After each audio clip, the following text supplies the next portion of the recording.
Yeah. My name is Chris. And I'm Dalton. We're a U.S. team. We are the owners up here. If you call up here, text us, chat, email, whatever, you're probably going to reach one of us. So today we figured we'd introduce ourselves and tell you a little about us.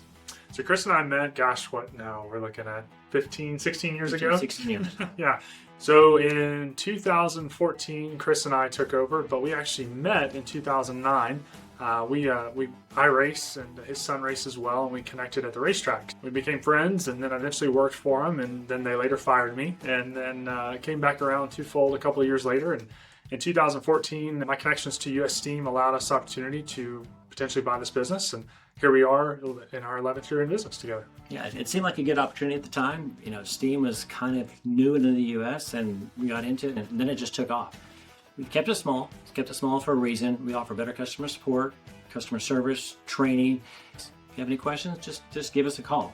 It's Dalton and me up here, and we'll take care of whatever you need. Yeah, being a small business, it can be tough at times, but we always try to do our best to connect with the customers and provide the best solution. We don't believe in just selling you a product and leaving you hanging. It's important to us that you take advantage of the product and actually can utilize it to its fullest potential, because we know in the event that that works well for you, you may buy another one later down the road. And with our products that we have now, we've limited that to 4, and we know that each of those units have a specific kind of need in the marketplace and allow you different functions for what you need as far as what you're doing. Yeah, I mean, pretty much that's us. Yeah, so that's us. That's who we are. If you need anything, you can get both of us. We're happy to help you in any way we can, and we really greatly appreciate the opportunity to work with you. Appreciate your time. Thank you.